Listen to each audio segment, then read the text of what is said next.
dia, boa tarde, boa noite, meus bebezordes. Felipe Marinho, aqui, coordenador da pediatria do médico residente, com mais um Aprendendo com Questões. Hoje o assunto abordado será crescimento e vocês vão ter o prazer de avaliar o novo layout desse nosso quadro aqui do YouTube de Aprendendo com Questões. Então, como vocês já estão acostumados, vamos lá para a primeira questão. Então, essa questão agora da prova de acesso direto da ANRIGS 2022, querendo saber algumas características do processo do crescimento infantil. Então, para a gente entender essa questão do crescimento infantil, a gente vai precisar também definir como é feita a avaliação e como são os parâmetros avaliados do crescimento de uma criança. A primeira regra que precisa ficar na cabeça de vocês é que o crescimento, independente de qual parâmetro seja, ele é desacelerado. Então, com a avançada idade, os ganhos eles vão diminuindo. Com uma exceção apenas, que é a estatura, que naquele período da puberdade, do estirão do crescimento, a gente tem um ganho um pouco maior do que em idades anteriores. Mas, se a gente comparar com o início da vida da criança, ele também é considerado desacelerado. Os três parâmetros avaliados no crescimento são o peso, a estatura e o perímetro cefálico principalmente. A gente também poderia avaliar o índice massa corpórea, o IMC, mas ele não definiria o crescimento, por isso que a gente não coloca aqui nesse primeiro slide. Essas três variáveis do crescimento, elas têm características tanto quanto diferentes. Por exemplo, o peso, ele é um padrão de alteração mais aguda. Então, qualquer insulto que aconteça com a nossa criança pode afetar o peso. Já a estatura, ele é um fator que tem uma alteração mais crônica. Como assim, Felipe? Então, se vocês imaginarem uma criança que foi desnutrida, ela obviamente perdeu peso, e aquele comprometimento nutricional vai comprometer sua estatura de forma crônica. E o peso, Felipe? O peso não. O peso, a criança, depois de um tempo, se ela fizer uma regularização da sua ingesta, esse ganho de peso ele pode voltar ao normal. Por isso que a gente fala que a estatura é um padrão de alteração mais crônico. Se ela está comprometida, a gente já imagina que esse insulto ele já aconteceu e nesse momento a gente não está avaliando caso o paciente tenha um peso dentro da normalidade. Outra coisa que vocês precisam lembrar é que existe um novo pico na puberdade. Então, apesar desse crescimento ser desacelerado, na puberdade você tem um pico de elevação. O outro padrão de crescimento é em relação ao perímetro cefálico. Esse aqui, ele é tido nas cadernetas da criança como um fator muito importante, já que estamos lidando com a avaliação indireta do desenvolvimento neural da nossa criança. É tanto que quando a gente tem um crescimento do perímetro cefálico abaixo do esperado, a gente já se preocupa com outras alterações neurológicas que vão precisar ser investigadas. Da mesma forma, se esse crescimento do perímetro cefálico estiver muito alto, a gente já começa a pensar em patologias, como é o caso da hidrocefalia. Então, notem que esse perímetro cefálico, essa estatura, esse peso, tem características primordiais na avaliação do crescimento dentro do contexto saudável do desenvolvimento de uma criança, do ponto de vista de ganhos. Então, quando a gente vai voltar para a questão, olha o que ele fala.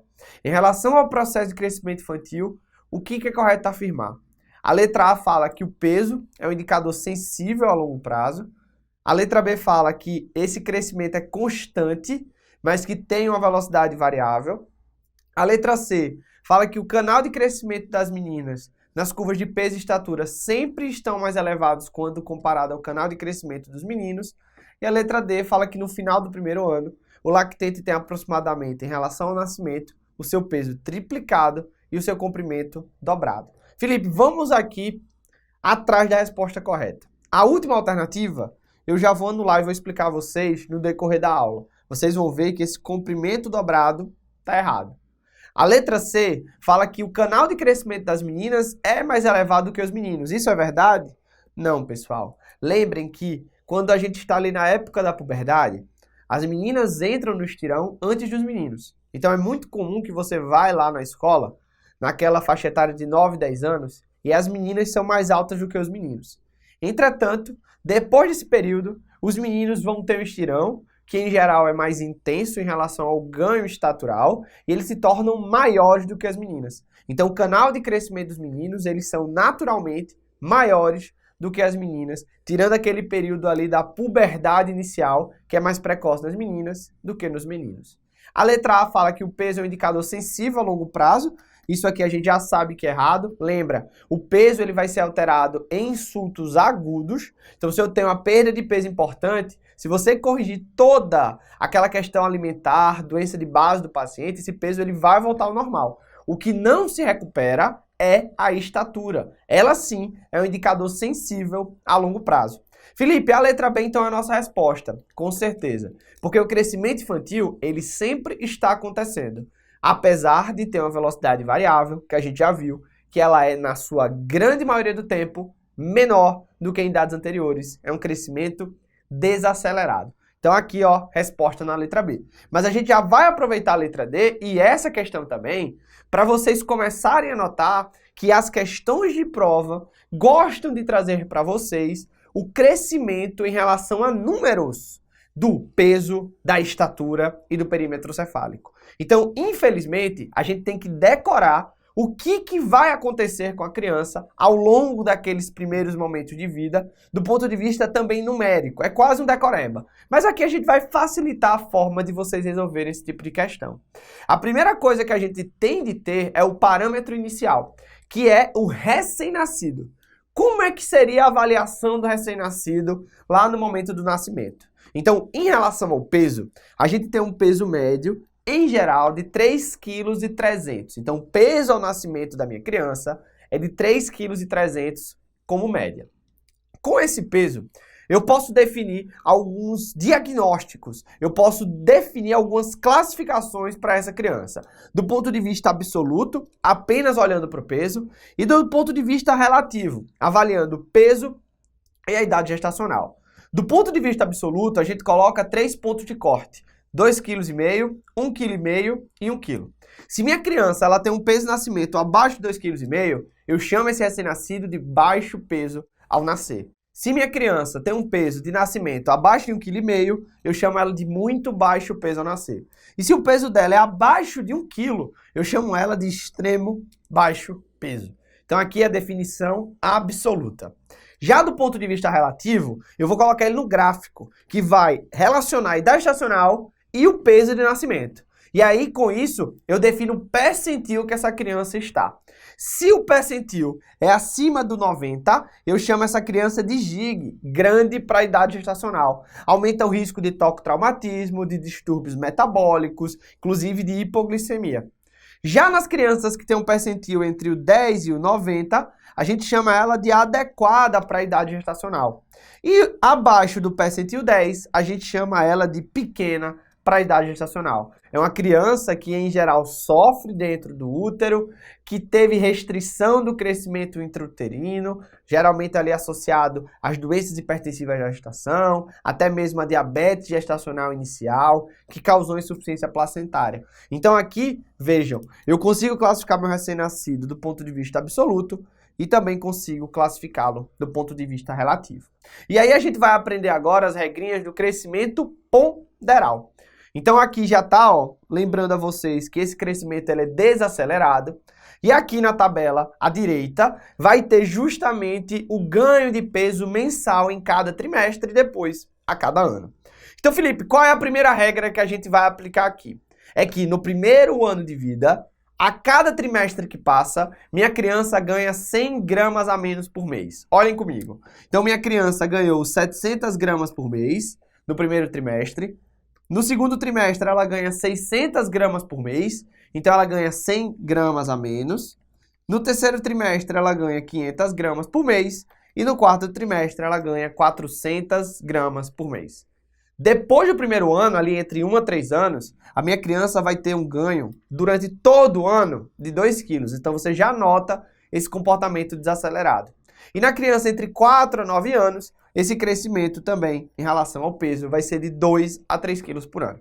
Então notem que o que mais cai em prova, pessoal, tá aqui, ó. Primeiro ano de vida. Quando não cai esse ganho de 700, 600, 500 e 400 gramas por mês, cai isso aqui, que são algumas regrinhas práticas na hora ali do atendimento. Então, Até o final do 6º mês de vida, a minha criança, ela, em geral, já duplicou o peso. Então, se nasceu com 3 quilos, já espero ter 6. Se minha criança está lá no final do 1º ano, eu espero que ela tenha triplicado o peso de nascimento. E se ela chegou, pessoal, até o 3º ano, a gente espera que o peso dela tenha quadruplicado. Então, duplica no 6º mês, triplica no 1º ano e quadruplica lá no 3º ano de vida. Então, são regras práticas que a gente utiliza muito na nossa, digamos assim, realidade de atendimento médico. Então, aqui é o crescimento ponderal. O crescimento estatural também tem algumas regras. Então, ao nascimento, a criança, em geral, tem 50 centímetros e começa uma via de ganhos que é, de novo, ó, desacelerado. A gente tem um ganho de metade da estatura da minha criança no 1º ano, então, em geral, 25 centímetros por ano. Por isso que isso está errado lá daquela primeira questão da Higgs, porque a gente não fala que o crescimento estatural ele dobra, ele na verdade ganha 50% da estatura de nascimento. Então notem que foi uma pegadinha. Então aqui, pessoal, olhem que regra é que a gente vai utilizar. É a regra do meio. Que diabo é essa regra do meio, né, pessoal? Vamos aqui comigo. Eu tenho 50 centímetros ao nascimento e eu ganho metade disso no 1º ano de vida. Eu ganho 25 centímetros. Como o crescimento é desacelerado, eu ganho 15 centímetros no 1º semestre e ganho 10 centímetros no 2º semestre, totalizando esses 25 centímetros. Então, no 2º ano de vida, eu, de novo, ó, eu ganho metade. Então, se minha criança ganhou 25 centímetros por ano no 1º ano de vida, no 2º ano de vida, ela ganha quase metade disso, que é 12 centímetros por ano.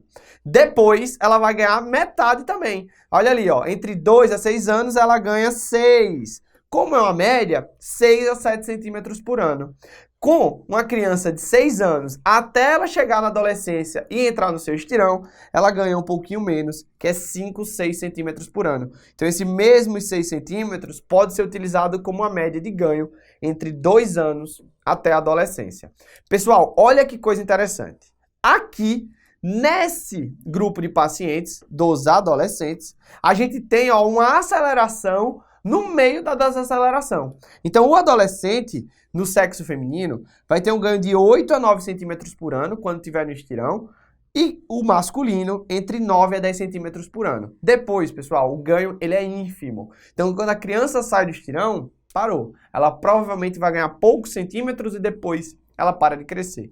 Então, aqui, notem que você tem a desaceleração muito bem representada durante cada período desse. A regra do meio, ela é muito legal para você nortear o ganho para acertar a questão de prova. Então vamos lá voltar para a questão. Então basicamente eles querem saber o que está certo sobre acompanhamento do crescimento na criança. Vamos lá para as alternativas. A letra A fala lá que as crianças nascidas com peso menor que 2.000 gramas são consideradas baixo peso. Isso está certo? Claro que não. A gente viu que a classificação absoluta de um recém-nascido leva em conta o peso de 2.500 gramas para definir como peso normal ao nascimento, ou no caso aí da questão, menor que 2.500 vai ser considerado baixo peso ao nascer. Então a letra A fica errada. A letra D, eu já vou descer, fala ali que é alta correlação do tamanho ao nascer em relação à estatura final e o crescimento intrauterino é dependente do potencial genético. E aqui, pessoal, já bota na cabeça, está falso. Nos primeiros 2 anos de vida, incluindo também o período fetal, o crescimento ele é muito mais dependente do ambiente, principalmente em relação à gestação, então a saúde da mulher durante a gravidez, e devido também ao desenvolvimento ambiental depois do nascimento, e principalmente aquela questão do fornecimento nutricional de qualidade. Então a gente lembra lá do aleitamento materno exclusivo aos 6 meses, aquele aleitamento materno complementado até pelo menos os 2 anos de vida, uma introdução alimentar respeitando as características ideais para aquela criança. Então esse crescimento inicial, ele é muito mais dependente desses aspectos exteriores do que do potencial genético. Por isso que a alternativa da letra D, ela está errada. E aí a gente aproveita esse momento até para trazer uma coisa que está muito em voga atualmente, que é a chamada teoria dos 1.000 dias. E o que é essa teoria dos 1.000 dias? É a junção dos 270 dias da gravidez, então os 9 meses de gestação, associado aos 730 dias dos primeiros 2 anos. Então, esse aqui é o período em que esses fatores sociais e nutricionais são essenciais para um crescimento de qualidade para o nosso paciente e também um desenvolvimento e principalmente o que a pediatria está estudando muito agora, que a gente chama de prevenção de doenças crônicas não transmissíveis do adulto. Então a criança que é saudável nesse período vai ter menos risco cardiovascular lá na frente, vai ter menos risco de obesidade, então isso é essencial que nós, pediatras, saibamos, e agora nas provas de acesso direto está sendo cada vez mais cobrado. Já a letra C fala que ao nascer, se o recém-nascido apresenta apenas um comprometimento da estatura, é maior a probabilidade desse agravo ter ocorrido nos meses finais da gravidez. E se houver uma diminuição do peso, aí não, a gente tem maior probabilidade do agravo ter ocorrido há mais tempo. Isso está correto? Claro que não. Lembra daquelas 3 bolinhas de início da aula? Estatura, perímetro cefálico e peso. A gente lembra, pessoal, peso é, entre esses parâmetros, aquele que se altera de forma mais aguda. Tanto para ruim, quando a doença está instalada, como para bom, quando a criança se recupera. Já a estatura não. A estatura ela só vai ser comprometida se esse agravo ele for de longa duração. E tem um problema. Se houve comprometimento da estatura, não tem volta. Então aqui, quando a gente fala do período intraútero, isso também vai valer. Então se minha criança tem estatura comprometida, o agravo já vem há muito tempo. Se o peso é comprometido com a estatura preservada, aí não. Eu penso que esse agravo foi ali no final da gravidez. Por isso que a letra C, ela fica errada. Tenho certeza que vocês olharam ali para a letra B e tiveram vontade de marcar como incorreta. Mas cuidado, tá, pessoal? Isso já vale como dica de prova. Vocês, quando olharem a questão, leiam as alternativas antes de dizer que uma não é válida. Por quê, Felipe? Porque é o seguinte, aqui no médico residente a gente utiliza o duplicou até o 6º mês, triplicou até o final do 1º ano e quadruplicou até o 3º ano de vida. Só que existem algumas bancas e algumas referências que utilizam outros parâmetros. Então, por exemplo, existem algumas que falam que o peso ele duplica entre o 4º e o 6º mês de vida, o que torna a letra B correta, já que ele fala sobre isso e ainda diz que próximo ao 1º aniversário, a criança vai ter um peso triplicado. Então, olha aqui, lembranças, né, recordações de tudo que a gente já conversou aqui nessa aula e notem o quanto é importante saber de forma direcionada esse tipo de assunto. Então, vamos voltar, pessoal, para mais uma questão aqui, SUS 2018, trazendo conhecimento adicional sobre o perímetro cefálico, para dar a introdução disso aqui. O que eu tenho que saber sobre o crescimento do perímetro cefálico nas minhas crianças? Eu tenho que lembrar que ele é desacelerado, inclusive aqui de forma muito mais agressiva do que para peso, do que para estatura, e que o crescimento ele é muito mais importante no 1º ano de vida. Notem comigo, de 0 a 3 meses, ou seja, no 1º trimestre de vida da minha criança, ela tem um ganho de perímetro cefálico de 2 centímetros por mês, o que totaliza 6 centímetros no trimestre. No 2º trimestre, a minha criança tem um ganho de 1 centímetro por mês, o que totaliza 3 centímetros de ganho por trimestre. De 6 a 9 meses, a gente vai ter um ganho de 0,5 centímetros por mês, de 9 a 12 meses também de 0,5 centímetros por mês. Então, no 2º semestre inteiro, a minha criança ganhou 0,5 centímetros por mês, o que totaliza 3 centímetros por semestre aqui nessa situação. Então, se eu vou somar esse crescimento no 1º ano, eu chego no valor de 12 centímetros no 1º ano de vida. Já no 2º ano de vida, a minha criança ganha apenas 2 centímetros o ano inteiro. E depois dos 3 anos, a minha criança vai ganhando ali 1 centímetro por ano, até o total de 10 centímetros em média, que vai atingir o tamanho da cabeça do adulto. Então notem que esse crescimento de perímetro cefálico, ele é ainda mais agressivo no início da vida da minha criança, o que vai estar indiretamente relacionado com o ganho de massa encefálica e de desenvolvimento do sistema nervoso central do nosso bebê, quando comparado a idades posteriores. E aí a gente volta diretamente para a questão. Então ele fala que aos 3 meses, tinha uma criança que estava em aleitamento materno exclusivo e vai para a consulta de rotina. A mãe teve infecção por Zika no último mês da gravidez e está bastante apreensiva com o crescimento da cabeça da criança. Lembra, né? Síndrome da Zika congênita, microcefalia, desproporção crânio-cefálica. Então, a mãe ficou bastante preocupada. No nascimento, minha criança tem um peso de 2,780 kg e um perímetro cefálico de 33 centímetros. Agora, com 3 meses, a minha criança tem 4,8 kg e tem 40 centímetros de perímetro cefálico. Qual seria a melhor conduta quanto ao crescimento da menina? Então vamos lá comigo, tá, pessoal? Minha criança tem 3 meses de vida. Em relação ao peso, eu espero que ela tenha ganho 700 gramas por mês então em 3 meses ela ganhou 2.100 gramas. Se eu somar esse peso, 2.100, com 2.780, a gente chegaria ali a aproximadamente 4,880 kg. Ou seja, é um peso bem próximo ao peso atual da minha criança. Já em relação ao perímetro cefálico, eu espero que no primeiro trimestre de vida, ela ganhe 2 centímetros por mês, o que totalizaria 6 centímetros nesse trimestre. Somando com 33, teria mais ou menos 39 centímetros de perímetro cefálico, que está bem próximo dos 40 que foi aferido na consulta. Então, tanto para o peso quanto para o perímetro cefálico, a gente tem uma criança com ganhos adequados. Então, a letra A fala que você deveria referir imediatamente por atraso, não. A letra B fala para reavaliar em 15 dias, de forma alguma, porque eles não estão baixos. A letra C pede para reagendar em uma semana por apresentar baixo ganho ponderal, claro que não. E a letra D é a resposta correta, porque esse crescimento está dentro da normalidade. Você vai tranquilizar essa genitora. Vamos dar sequência. Olha aqui comigo, ó.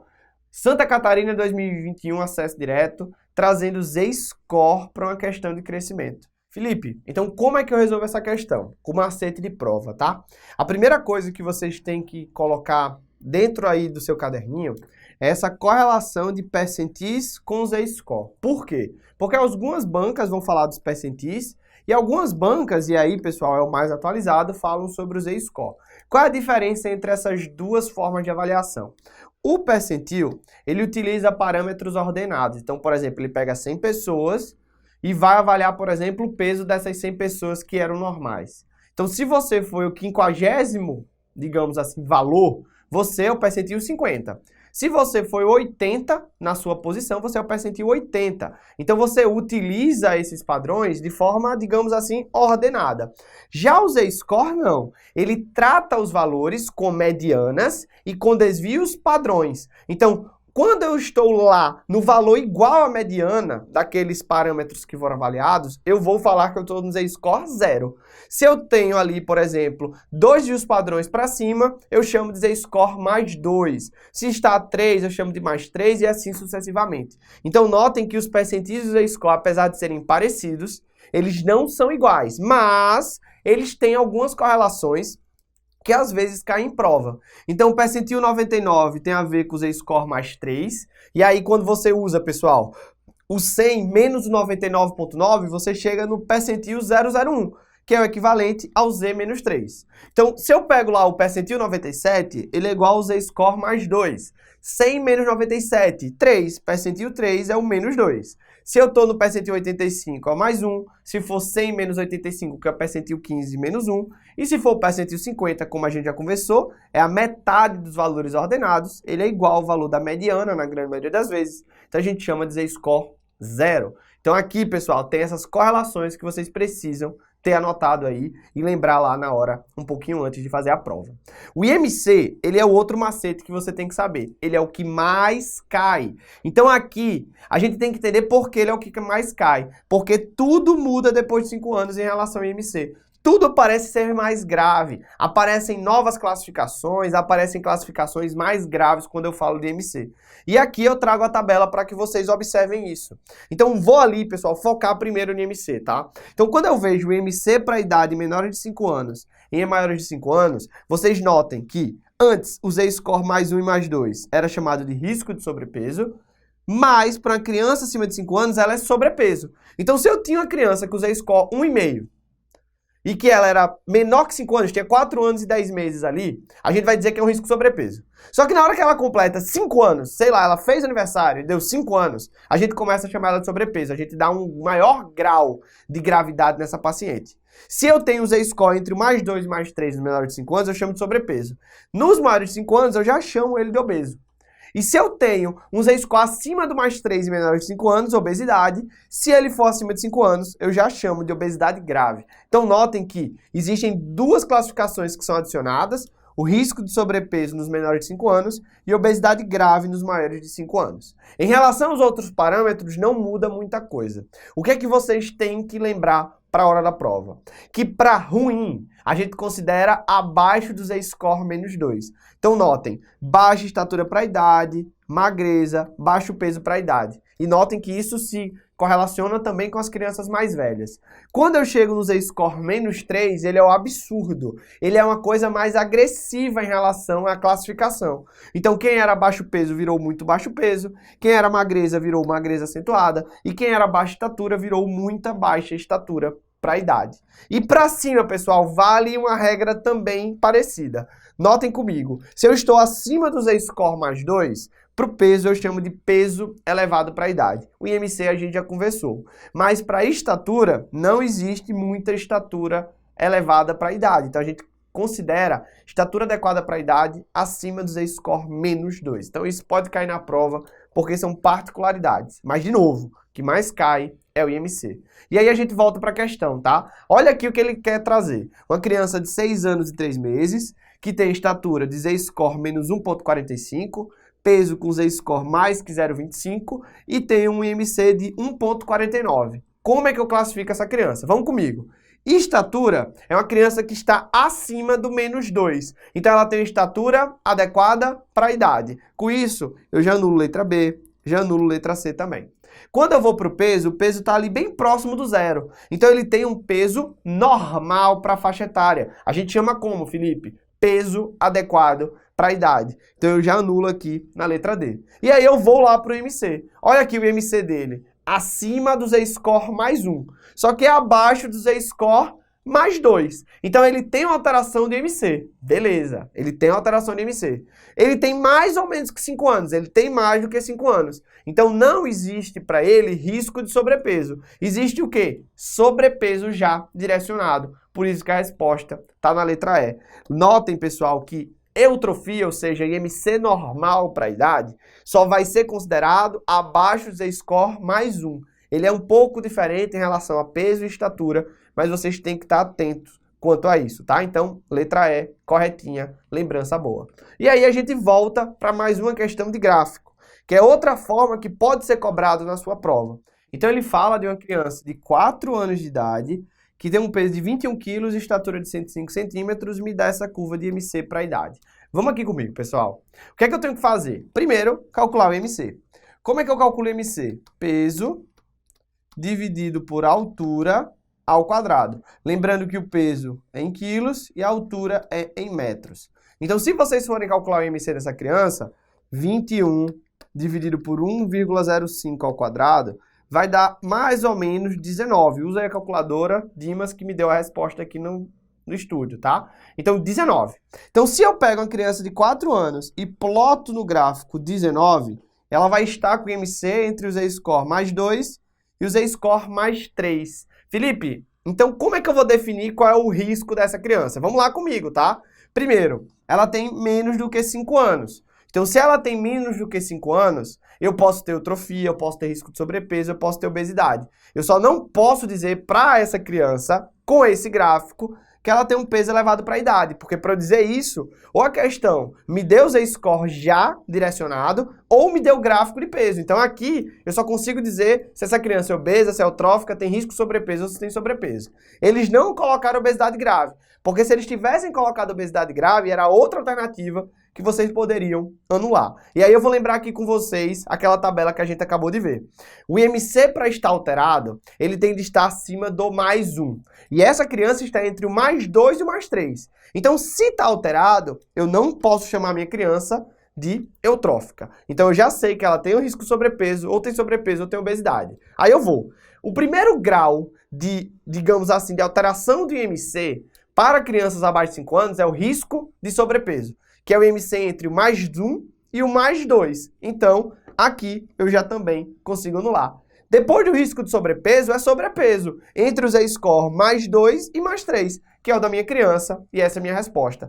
Para ser obesa, essa criança deveria ter o Z-score acima do +3, por isso que a gente também anula essa alternativa. Então, lindo, pessoal, esse assunto. Cai muito em prova, tá caindo muito sobre MC, caindo muito sobre teoria dos 1000 dias. Espero que vocês tenham gostado.